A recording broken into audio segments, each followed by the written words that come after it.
Hey, YouTube family, greetings to you. Thank you so much for joining me again on this channel for another episode of Time of Reckoning. Today, I want to take a look back into a topic that is quite interesting and can sometimes be troubling. I want to take a look at the whole concept of democracy. The great so-called Winston Churchill is remembered to have said that democracy is the best form of government human can devise. And it seems as though there is a prevailing view that that is true. People love this concept of democracy. But I want to look at democracy in light of some of the earliest things that we have been taught as human beings.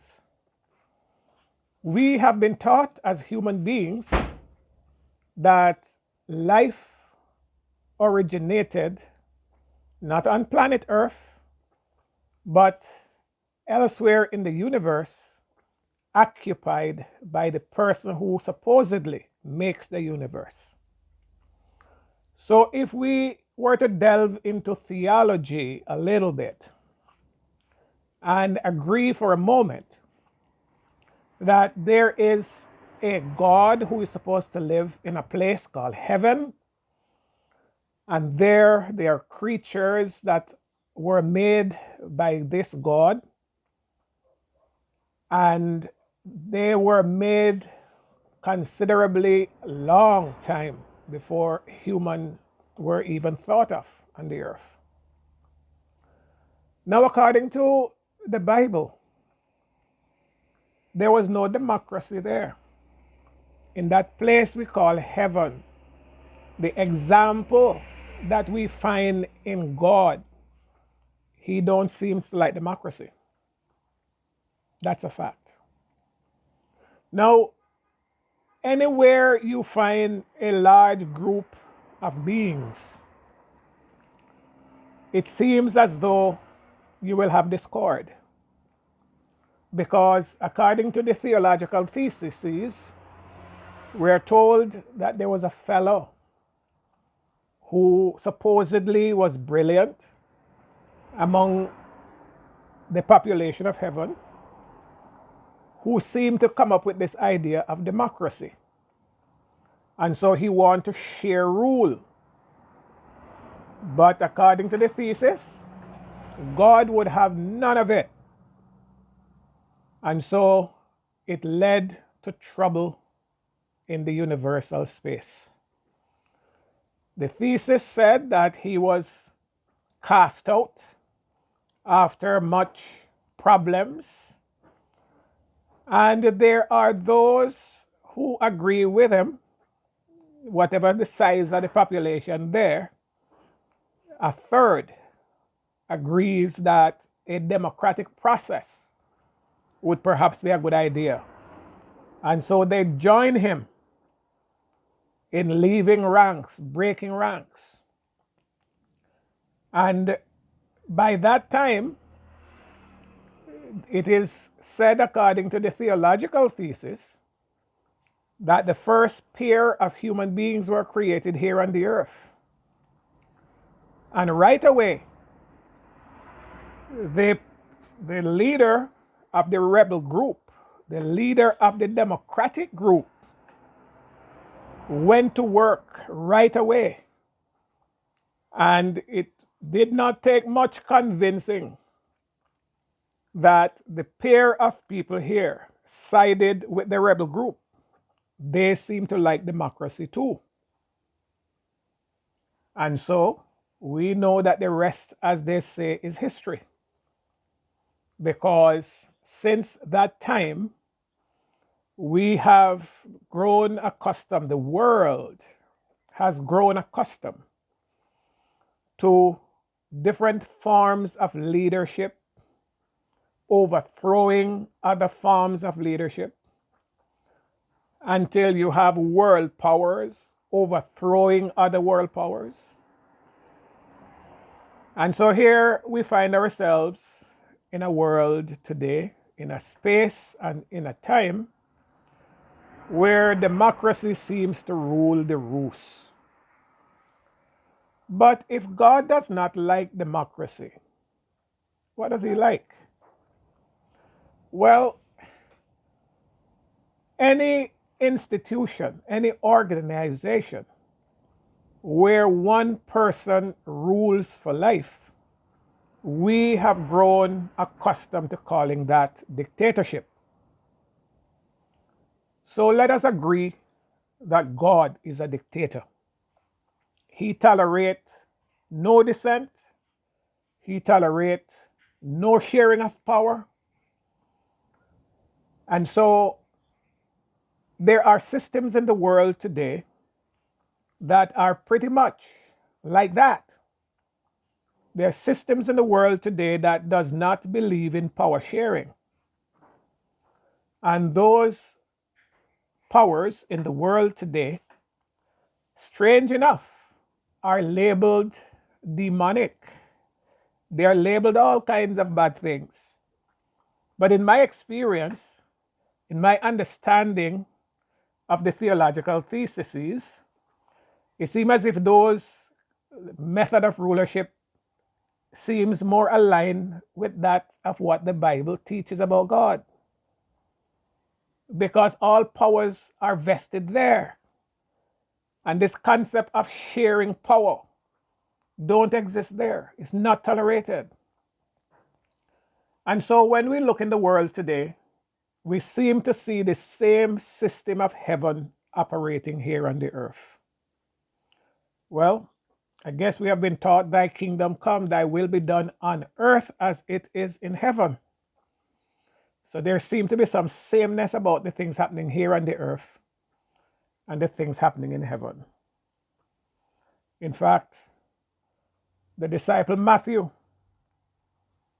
according to the King James Version, uses phrases like, from the days of John the Baptist, the kingdom of heaven suffers violence, and the violence take the kingdom of heaven by force. You can interpret that how you want, but it is there in the book. So we have this system in the world today where you have democracy. You have those who are agents of democracies.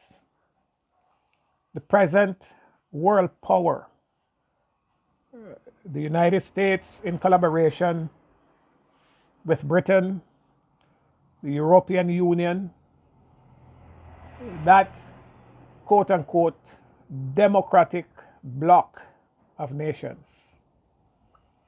But we find, on the other hand, a system of resistance against that system. We used to know about the USSR, the United Soviet Socialist Republic, that was responsible for the leadership of a bloc of nations that spread throughout Western Europe, infiltrating even the Caribbean, Cuba. Learn about the revolution in Grenada. And we also have learned to some extent that there were plans for that experiment in Jamaica. Now, as time went by, the USSR seemed to have lost the battle. Under the leadership of Ronald Reagan and Miss Margaret Thatcher, they succeeded in convincing Mikhail Gorbachev, president of Russia. And before we know it, the Berlin Wall came down, and the rest of Eastern Europe and its political alliance with Russia is history. But then, Russia remained strong. Russia bounced back, as it is said. Then we have China also. And along with them, you have North Korea, and you also have the Islamic states of the world. Now, these countries and states of the world that embraces what look more like the system that is in heaven, where one person dominates, one person set the pace, is not liked by the present hegemonic world power, the Anglo American world power. And so there is this constant tug of war, what they call the Cold War, hot and cold war, between democracy and countries that have dictatorship. I thought about all of this morning listening to the news that there are two Canadians that have been arrested in China, and what the Chinese government is calling espionage charges. That means they were spies.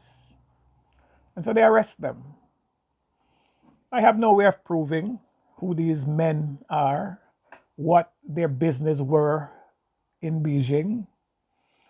But what I know is that a few years back, in the same Canada, the head of this giant telecom company in China, Huawei, was arrested in Canada. Yes, he was arrested for the United States and then extradited to the United States, where she is at present. And she was accused of things by the West, by the democratic hegemonic states, of things that China disagrees with. And so these two Canadian men are now charged with things that the democratic world seems to disagree with.